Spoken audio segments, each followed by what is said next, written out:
Salam.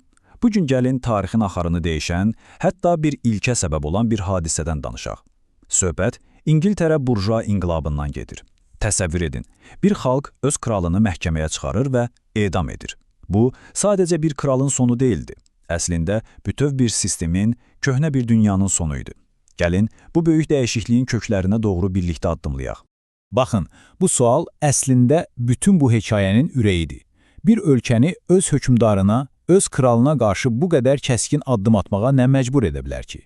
Cavab, elə səthdə görünən bir siyasi münaqişədə deyil. Yox, cavab daha dərindədir. Cəmiyyətin təməlində, iqtisadiyyatın dəyişməsində və tamamilə yeni güclərin yaranmasında gizlidir. Gəlin bu hekayəyə ən başından, yəni o köhnə dünyanın necə dağılmağa başladığından başlayaq.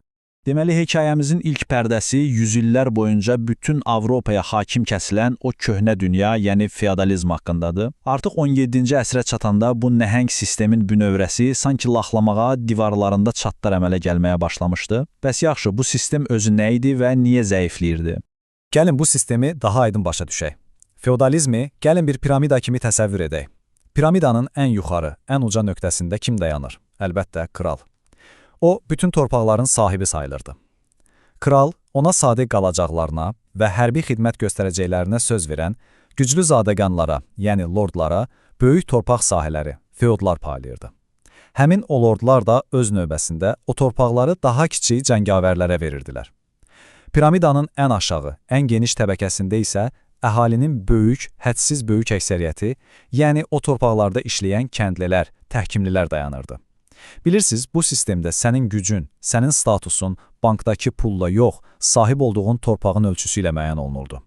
Bax, bu slayd məsələnin bütün mahiyyətini bir kəlmə ilə ifadə edir. Torpaq. Hər şey, amma hər şey torpağın ətrafında fırlanırdı. İqtisadiyyat, cəmiyyət, güc, hər şeyin mərkəzində torpaq vardı. Kəndlilər, yəni o təhkimlilər, zadəganların torpağında demək olar ki, ömürlərinin sonuna qədər işləməyə məcbur idilər. Bəs əvəzində nə alırdılar? Sadəcə yaşamaq üçün kiçik bir torpaq payı və bir də təhlükələrdən qorunma vədi. Kağız üzərində bu bir növ razılaşma kimi görünə bilər, amma əslində bu çox ədalətsiz, çox bərabərsiz bir sistem idi. Bütün sərvət, bütün güc torpaq sahibi olan kiçik bir qrupun əlində cəmləşmişdi. Deməli, aydın oldu ki, köhnə sistem tamamilə torpağa bağlı idi. Ancaq 17-ci əsr İngiltərəsində səssiz, sədasız, amma çox güclü yeni bir qüvvə baş qaldırırdı. Bu gücün mənbəyi artıq torpaq deyildi. Yox, bu gücün mənbəyi pul, ticarət və istehsal idi. Və bax bu yeni qüvvələr o köhnə qaydaları kökündən sarsıtmağa başlayacaqdı. Yaxşı, bəs pula və ticarətə söykənən bu yeni güc necə yaranırdı? Bunun əslində 3 əsas mühərriki var idi. Birincisi, manufakturalar. Bunlar nə idi? Bunlar əl əməyinə əsaslanan, amma çoxlu işçinin bir dam altında birlikdə çalışdığı böyük emalatxanalar idi. İkincisi, daxili ticarət. İngiltərənin şəhərləri böyüyürdü, aralarındakı yollar yaxşılaşırdı və malların alınıb satılması sürətlənirdi. Və üçüncüsü, xarici ticarət. İngilis gəmiləri okeanları aşıb Amerika, Hindistan kimi uzaq diyarlara gedir, oradan böyük sərvətlər gətirirdi. Bax, bu üç amil birləşərək o köhnə torpaq iqtisadiyyatını laxladırdı. İndi gəlin bu dəyişikliyin mərkəzində dayanan manufakturaların iş prinsipinə biraz daha yaxından nəzər salaq. Bax, bu cədvəl istehsalatdakı o böyük inqilabı çox aydın göstərir. Solda gördüyünüz sənətkar, o öz işinin ağasıdır. Deyək ki, bir çəkməçidir. O bir cüt ayaqqabını başdan ağaya, A-dan Z-yə özü, tək başına hazırlayır. Hər detalını bilir. Bu çox keyfiyyətli, amma çox yavaş bir prosesdir. İndi isə sağa, manufakturaya baxaq. Burada artıq onlarla işçi bir yerdədir. Amma heç kim bir ayaqqabını tam hazırlamır. Hər kəs yalnız bir kiçik işi görür. Biri ancaq dərini kəsir, o biri deşir, başqa biri tikir. Buna əmək bölgüsü deyilir. Bəs nəticə nə olur? Nəticədə istehsal inanılmaz dərəcədə sürətlənir. Daha çox və daha ucuz məhsul ortaya çıxır. Amma bunun bir də başqa özü var idi. Sənətkar artıq müstəqilliyini itirir və sadəcə bir prosesin kiçik bir vintinə çevrilirdi. Amma bu yeni iqtisadiyyatın yüksəlişi heç də hamı üçün xoş xəbər deyildi. Bunun çox qaranlıq, çox ağrılı bir üzü də vardı. Çəpərləmə siyasəti. Bir anlıq təsəvvür edin. Bir kənddə nəsillər boyu bütün kəndlilərin heyvanlarına otardığı, odun yığdığı ortaq bir torpaq sahəsi var. Bu onların həyat mənbəyidir, çörək ağlacıdır və birdən varlı bir torpaq sahibi gəlir, bu torpağın ətrafına çəpər çəkir və deyir ki, bura artıq mənim şəxsi mülkümdür, mən burada yun istehsalı üçün qoyun saxlayacağam. Bax, çəpərləmə minlərlə, 10 minlərlə kəndlinin həyat dəyaqları olan icma torpaqlarının zorla əllərindən alınması demək idi. Bu siyasətin nəticələri əsl sosial fəlakət idi. Bir zəncirvari reaksiya kimi düşünün. Birinci addım, kəndlilər torpaqlarını itirdi. Artıq özləri üçün əkib becərəcək bir qarışda yerləri qalmadı. İkinci addım, köç. Kənddə acılıqdan ölməmək üçün hər şeylərini geridə qoyub heç tanımadıqları, bilmədikləri şəhərlərə axışırdılar. Və üçüncü, son addım, muzlu işçiyə çevrilmək. Şəhərdə onların tək bir seçimi qalırdı. Hansısa manufaktura sahibinə öz əməyini, öz gücünü satmaq. Bu isə çox ağır şərtlər altında, çox aşağı maaşla, heç bir hüququ olmadan işləmək demək idi. Beləcə İngiltərənin kəndləri boşalır, şəhərləri isə yoxsul, torpaqsız insanlarla dolub daşırdı. Bu, gələcəyin işçi sinfinin, yəni proletariatın doğuşuydu. Bax, bu qrafik o dövrdə güc balansının necə dəyişdiyini bir baxışda bizə göstərir. Soldakı alçalan sütun köhnə feodal zadəganlardır. Onların bütün gücü torpağa bağlı olduğu üçün onların təsiri azalırdı. Sağ tərəfdəki hündür, yüksələn sütun isə yeni güclərdir. Bəs bura kimlər daxil idi? Ticarətçilər, manufaktura sahibləri, bankirlər, yəni biz onlara burjuaziya deyirik. Və onlarla birlikdə torpaqlarını artıq köhnə üsullarla yox, yeni kapitalist üsullarla idarə edən, məsələn qoyunçuluqla məşğul olan yeni zadəganlar. Onlar üçün sərvət artıq sadəcə torpaq deyildi. Sərvət nağd pul, gəmilər, emalatxanalar, yəni kapital idi. Və bu iqtisadi güc çox keçmədən özünə siyasi güc də tələb edəcəkdi. Heç vaxt unutmayın, iqtisadi güc həmişə siyasi gücə çevrilmək istəyir. Ölkənin əsas sərvətini yaradan bu yeni siniflər, təbii ki, artıq ölkənin idarə olunmasında da söz sahibi olmaq istəyirdilər. Ancaq bu istək onları birbaşa mütləq hakimiyyət iddiasında olan kralla üz-üzə gətirdi. Beləcə, İngiltərənin taleyi uğrunda böyük bir mübarizə alovlandı.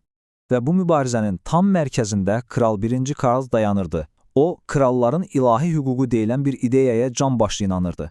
Bu nə deməkdir? Çox sadə. O inanırdı ki, onun tacını, onun hakimiyyətini ona insanlar ya da hansısa parlament verməyib. Ona bu hakimiyyəti birbaşa Allah verib. Və buna görə də o yalnız və yalnız Allaha cavabdehdir. Heç bir insana, heç bir quruma, xüsusilə də parlamentə hesabat vermək məcburiyyətində deyil. Onun sözü qanun idi və müzakirəyə də qətiyyən açıq deyildi.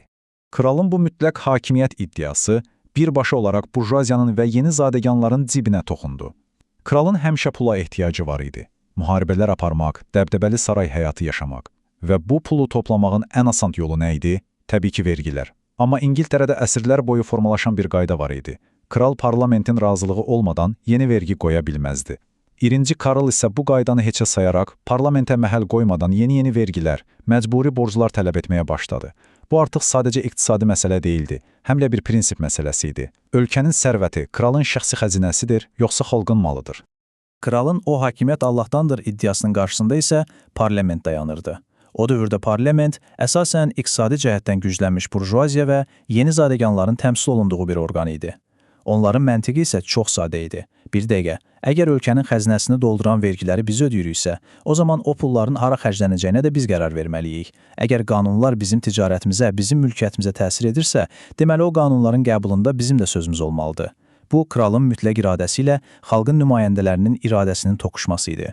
Beləliklə, bir tərəfdə mütləq hakimiyyət iddiasında olan bir kral, digər tərəfdə isə vergilərə və qanunlara nəzarət etmək istəyən bir parlament. Bu dərin ziddiyyəti təəssüf ki, sülh yolu ilə həll etmək mümkün olmadı. Nəticədə sözlər bitdi, müzakirələr dayandı və mübarizə qanlı bir vətəndaş müharibəsinə çevrildi. Gəlin indi bu qanlı mübarizənin əsas mərhələlərinə daha diqqətlə baxaq. Deməli, 1640-cı illərdə münaqişə artıq silahlı toqquşmaya, yəni vətəndaş müharibəsinə çevrildi. Ölkə sanki ikiyə bölündü. Bir tərəfdə kralı dəstəkləyən kavalerlər, digər tərəfdə isə parlamenti dəstəkləyən dəyrinbaşlar. Bir neçə il davam edən şiddətli döyüşlərdən sonra parlament ordusu qalib gəldi və bu qələbə bütün Avropa tarixində görünməmiş bir hadisəyə yol açdı. 1649-cu ilin yanvarında qalib gələn parlament öz kralını məhkəməyə çəkdi. Kral 1. Karl xalqa qarşı xəyanətdə günahkar bilindi və edam edildi. Bu, bütün Avropa monarxlarına açıq bir mesaj idi. Heç bir kral qanundan üstün deyil. Kralın edamından sonra isə monarxiya ləğv edildi və İngiltərə tarixində ilk və son dəfə olaraq respublika elan olundu.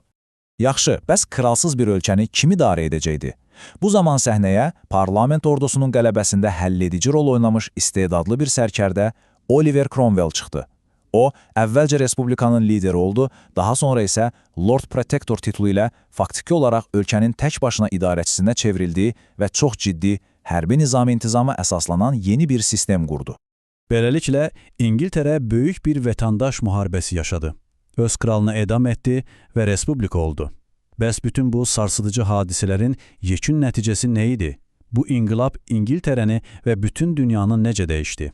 İnqilab İngiltərəni demək olar ki, kökündən dəyişdi. Gəlin bir yekunlaşdıraq. Birincisi, kralın o mütləq sərhədsiz hakimiyyəti tarixin zibilliyini atıldı. Artıq heç bir kral mənim iradəm qanundur deyə bilməyəcəkdi. İkincisi, parlament ölkənin ali qanunverici orqanına çevrildi. Güc artıq kralın deyil, xalqın nümayəndələrinin əlinə keçdi. Üçüncüsü, inqilabda qalib gələn burjuaziya öz maraqlarına uyğun bir sistem qurdu. Yəni ticarət, sənaye və azad bazarın, bir sözlə kapitalizmin inkişafı qarşısındakı bütün o köhnə feodal maneələr aradan qaldırıldı. Və nəhayət, bütün bunların cəmi torpağa əsaslanan köhnə feodal sistemə ölümcül bir zərbə vurdu.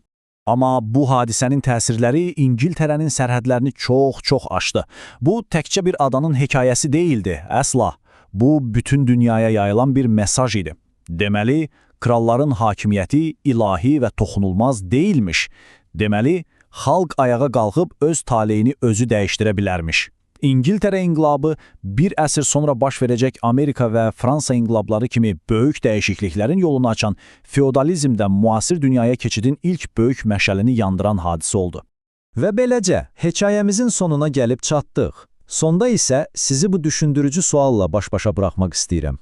İnqilab, tərəqqi və bunun insan həyatları bahasına başa gəlməsi arasında necə bir əlaqə var? Bir köhnə nizamı dağıdıb yenisini qurmaq üçün yaşanan bütün o qarşıdurmalar, itkilər, həqiqətən də buna dəyərdimi? Bu barədə düşünməyə dəyər.